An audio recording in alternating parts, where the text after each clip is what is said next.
So the second half, completely just domination there. What changed in the second half from the second quarter where you couldn't pull away and you actually were outscored? Yeah, we defended the three-point line much better. Showed some clips at halftime of not switching correctly with Porzingis and some of the overhelp on some penetration that led to those 6 or so three-pointers.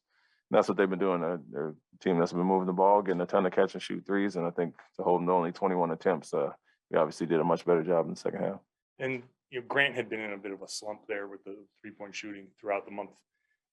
Just seeing him and Derek and even Aaron at the end start hitting these three-pointers. What would that mean, obviously, to you guys as you move forward into the playoffs to see these guys start catching fire? Yeah, it's huge for them, for us, and confidence in general. I think we've seen quite a bit of how Jayson and Jaylen are going to be defended at times.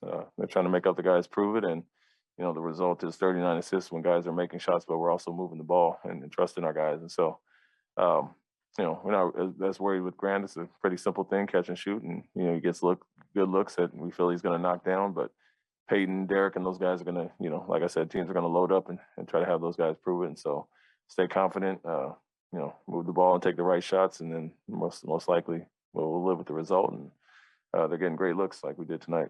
Was there anything you had to simplify with him? Do you think he was in his own head or something like that? Or did Grant? Yeah. No, I think, teams are defending him differently at the three-point line. They're clearly running him off where he wasn't getting looks for a while. Anytime you shoot above 40s, you start to get that reputation. So the thing with him, the simplification was mainly make the right play. Whether it's a pass or drive, or don't try to do too much, but catch and shoot when you can, or make a play behind it. And so teams recognize what he's doing, the way he's shooting, especially out of the corners, and have been running him off or staying locked up to him. And so tonight he got the looks and he knocked those down. And last game you talked about communication was poor. How did that change in this game? Much better overall with our physicality on the switches. Other than that second quarter that you mentioned, Porzingis got loose a few times on some pick and pops. We didn't switch late like we were planning on doing, but other than that, we guarded him well for the most part. Holding 5 for 15, but those 2 3-pointers there, and that was really it. 37-point quarter. Other than that, 22, 20, and 23. We'll obviously live with that. Thanks. You guys had a pretty low turnover game. That had been an issue in the first few games. Just how much have you focused on that? Yeah, we talked about it before tonight. Let's have a clean night of offensive basketball. Get the shots you want, and you shoot. You look at our numbers: 61%, 61.5%, and 52% from the field. It's just getting shots and taking care of the ball, not making home run passes. And I think we did that tonight. Obviously, 8 is extremely low, and it shows the result of getting 9 more shots than your opponent based on taking care of the ball, getting out in transition where we had 32 points. And that's where the 144 comes from. So it was an emphasis tonight to play clean on that end and communicate more on the defensive end. You feel like you're just tightening up all the little slippages that you've seen? Yeah, that was the focus. Every team and matchup is different and presents some different challenges, but the main part that we came away from the last 3 games was lack of communication and physicality. And so I think we were much better tonight, obviously, and then offensively, making shots always helps, but taking care of the ball and getting those shots is crucial as well.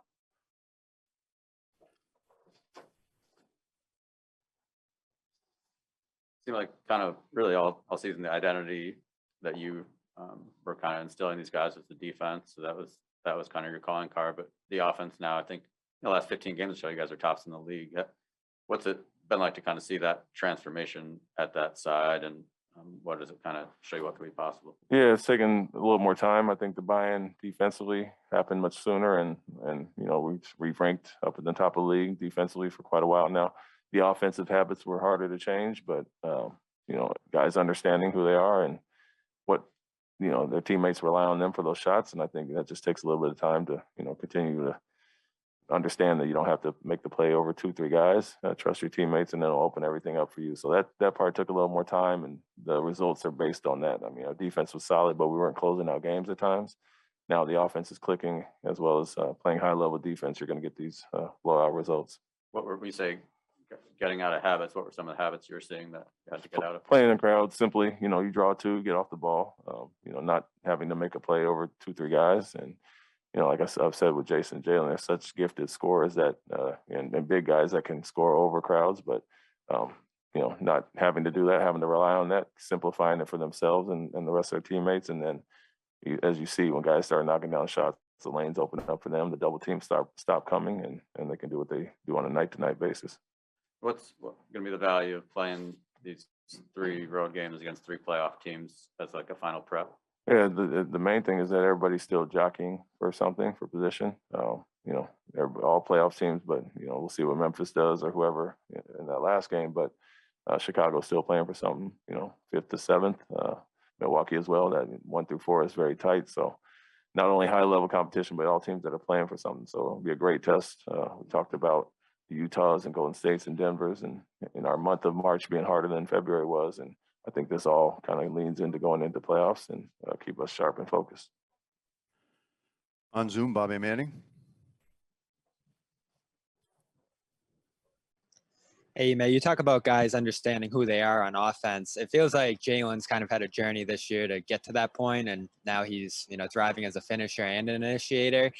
What do you think kind of his sweet spot is in this offense at this point, now that he's hit his stride? Have you kind of seen him reach that point? Yeah, to some extent, he can score in so many ways. So it's not just Jalen; it's us learning how to use him as well and put him in certain positions. And I think we've learned our team well, and we all have certain plays we like to run for these guys, and Jalen can do it all. I mean, pick and roll, isolation, post up, off ball, and so he can kind of run the gamut as far as scoring. And it's just a matter of matchups. But now that we've tightened things up and we have certain plays we like to run for these guys, it's just how the flow of the game is going, how teams are guarding, and the matchups that they have. So I think his growth has been big, not only a scoring standpoint, but getting those assists up. And he's understanding as well. It's not just Jayson that's doubled. He's going to see crowds every night. When you're scoring 24, 25 a game, teams are going to load up on you as well. And so he's improved in that area vastly.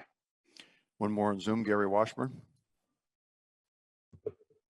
Hey, Ime, Jayson's playmaking, the fact that he's not looking to shoot first at times, and he understands that defenses are going to trap him. How much of a development has that been over the last few weeks? I mean, he's improved, you said, but just today, it just seemed like he was definitely looking to pass. It depends on the play call and the position he's in. And teams are going to go after him. And like I said, he's big enough to make every pass. He sees the floor extremely well and gets it to our guys and lets them make the play behind it. So he's always been naturally unselfish as far as that. And since we saw it early in the season, he made the right play. He didn't try to beat double teams or shoot over it. And so that part, it's been natural for him. It's more so us putting him in other positions where they can't double team him as well.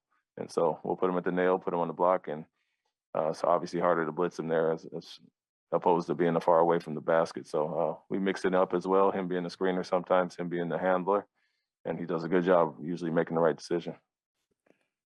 Thank you very much, Coach. Good luck on the next 3 road games. Thank you.